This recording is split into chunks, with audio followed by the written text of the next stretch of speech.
Okay guys, welcome back to another episode of What If the World Blew Up. We will be seeing episode 34 in this episode. If you want to if you want to listen to the music that we have in the background, the link will be in the description. So yeah, then go click on the link if you want to use the music. So anyway, let's get right into the video.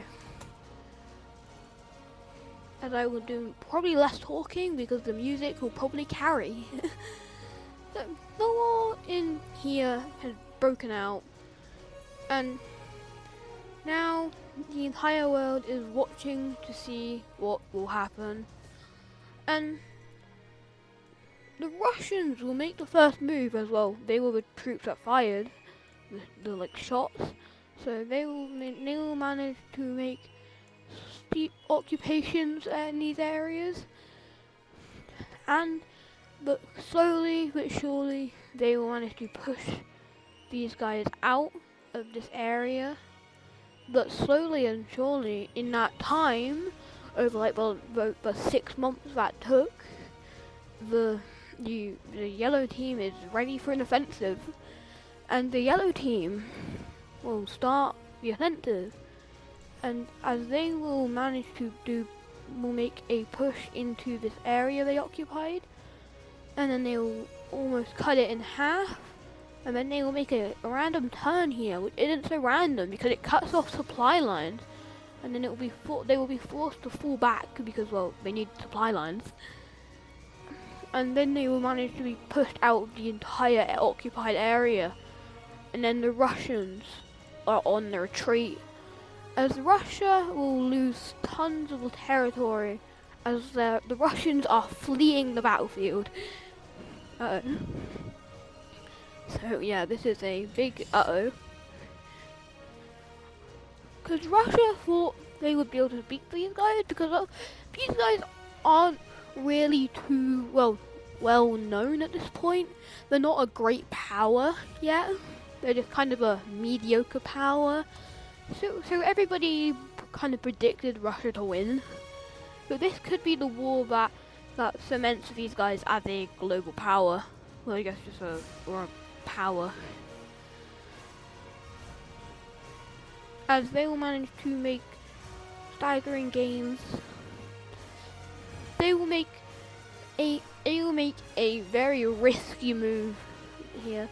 They will push this up as a distraction, and then they will send a force this way, and the mission will be a success as supply lines have yet again been cut from this area, and then they will fall back through to that area. And this will also allow them to make a cut off about here, or they will cut off this area and take that area. And well, as you can see, Russia is on the retreat. Who will take advantage of this? Why, Iran, of course.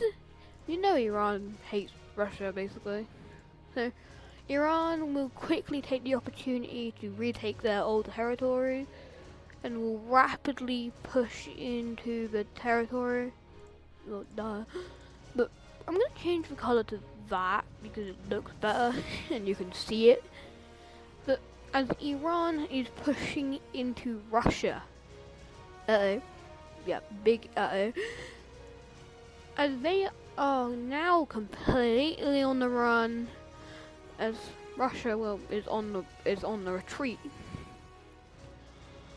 As Russia continues to lose more territory in this area, as they lose more and more territory to these guys, as Russia is the Industrial Revolution is yeah, it's there, but it's not as relevant, I guess, as in the yellow team, because yellow team is from Western Europe and they kind of got it first, and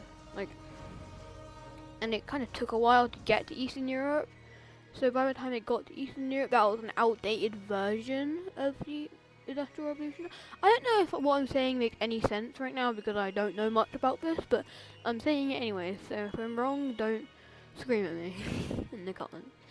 Also, for a perspective on the time, I'm gonna say the year is about 1780, 1790, because I don't really, like, I don't know what we went with last episode because it's been like 2 weeks.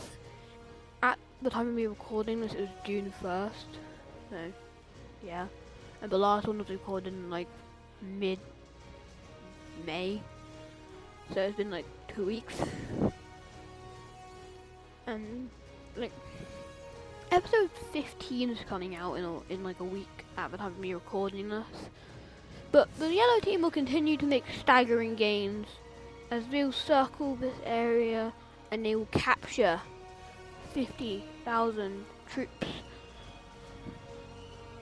As they are basically just, they capture 50,000 troops and they are basically like, because slavery is like still a thing. Slavery is still a thing, so they're definitely slaves. But yeah. Yeah. But Russia is going to have a crisis in the capital city as the people are calling for an end to the war. But the government is not giving them an end to the war. So what happens? As a open revolt will pop up and the civil war, the Russian civil war has begun. These are still like monarchists, but they're like, they just like, it's basically like the same as a monarchy, but the monarchy has less power. So like, if the people don't like you, they can literally throw you out anytime. Like, basically every 3 years, we'll say, every 3 years, there's a referendum on whether they keep their power. And if they lose that referendum, they do an election. So it's kind of like weird. It's like a weird system, I guess. But we don't need to worry about that unless it happens.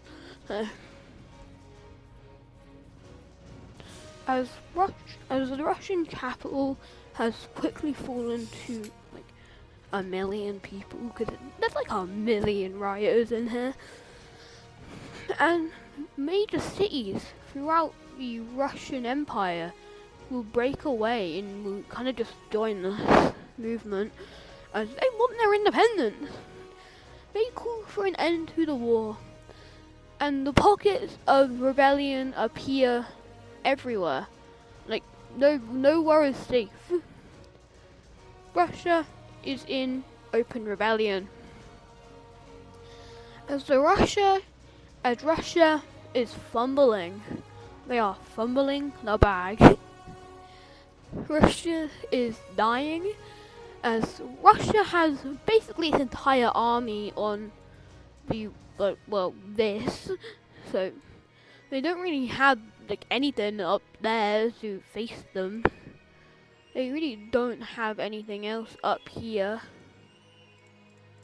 And they don't have like anything up here, so it's kind of just the local police force basically, as the armed police, I guess, that is defending these areas.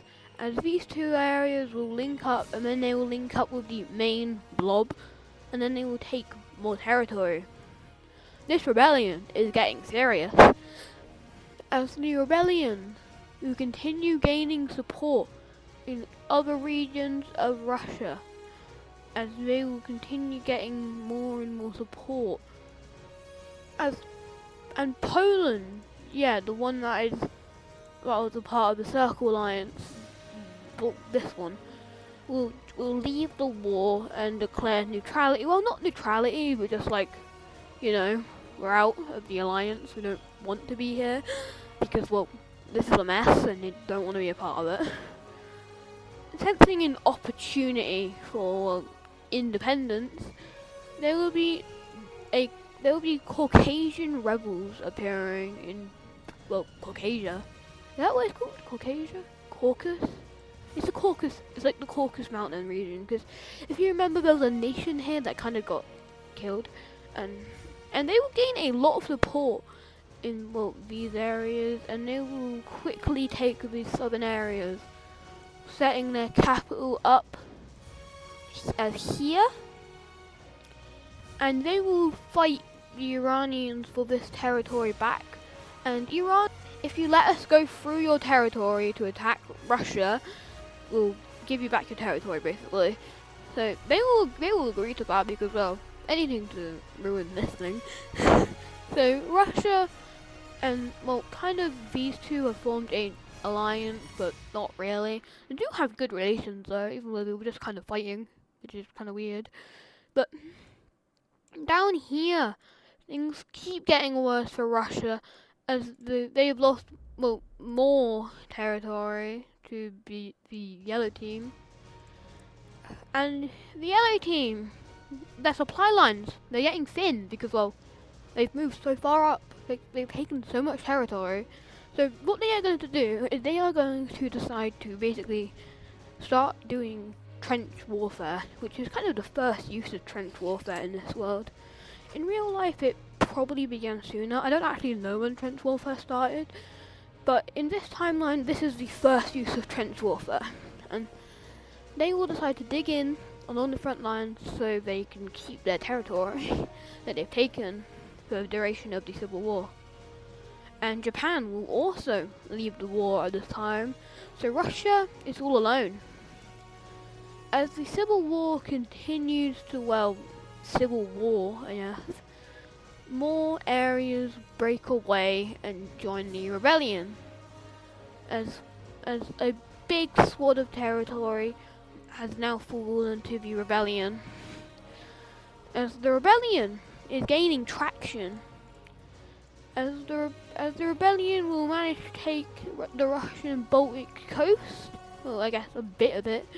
They take a bit of the Baltic coast, and now you can probably tell. Russia is now beginning to, well, panic,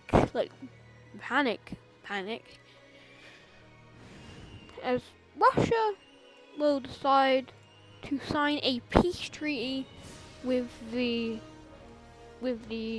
Diamonds. They will sign a peace treaty with the Diamond Alliance, which will look something like this. Russia has lost a sizable amount of territory to the yellow team, as the yellow team has proven themselves victorious over the great power, I guess.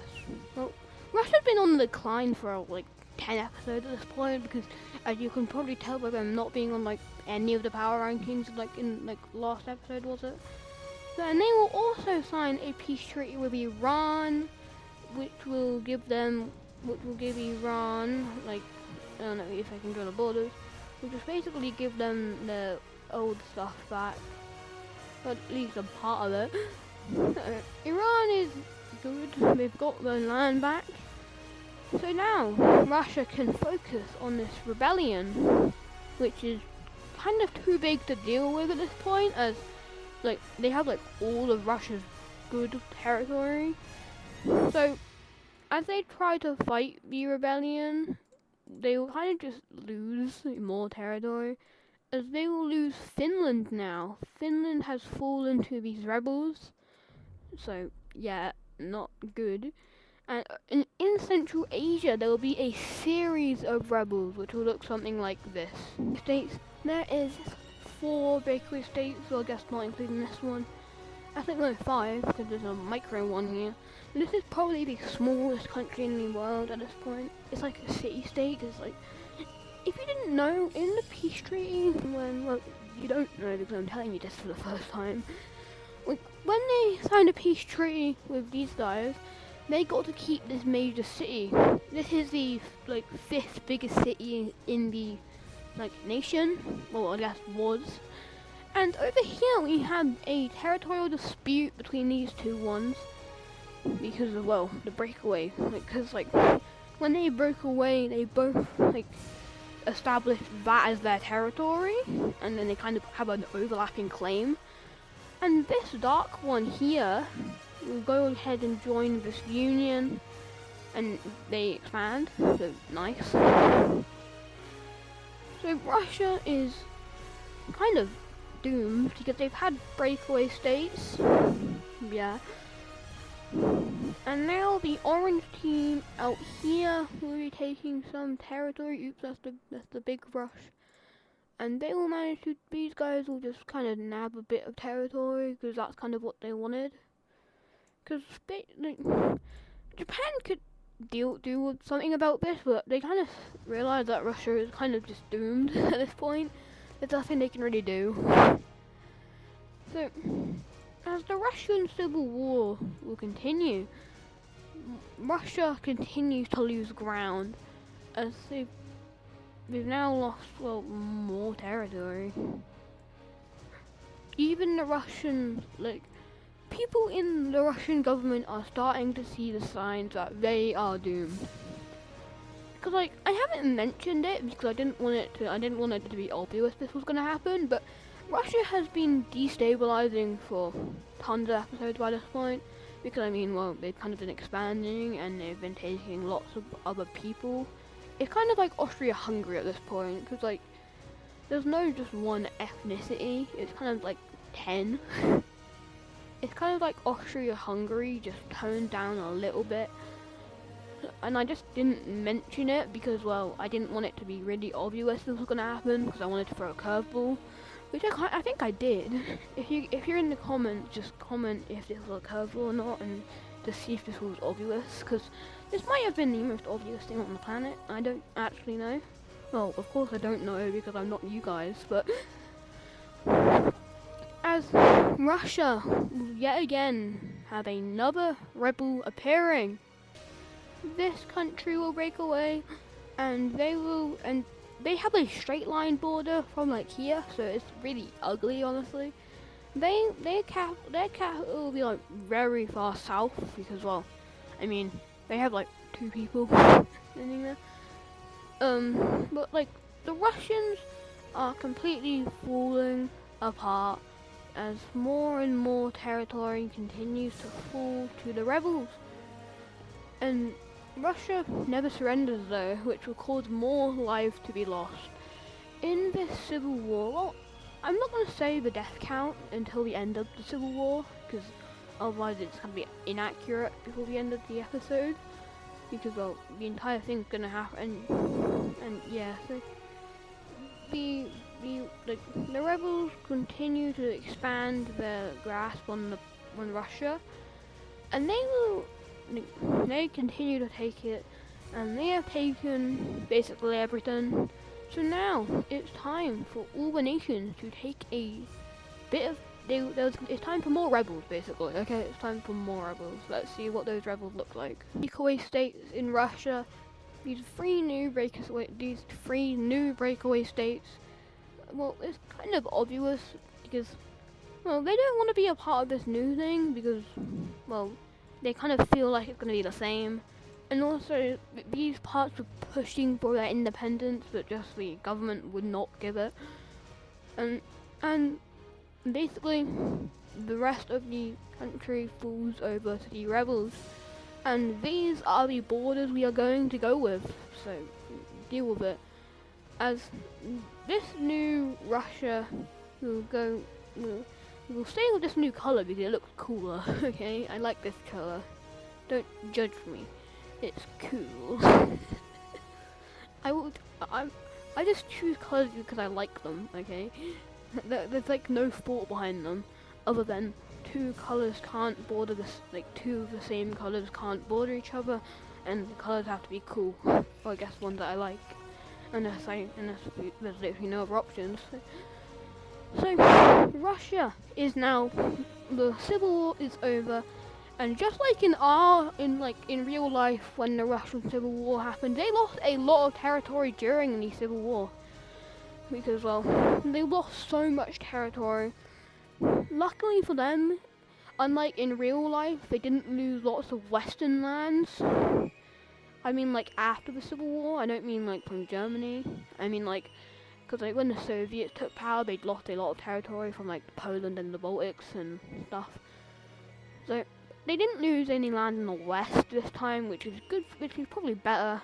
But they lost so much territory in Central Asia and the East that I don't know if that. It's probably still better, but I don't know. As Russia has lost a lot of its territory and about 5% of its population. Yeah, there's barely any population here, and the funny part is that like 2% of that 5% is from this just city down here. Like 2 out of that 5% is from that city. So other than that city, there's only like 3% lost population.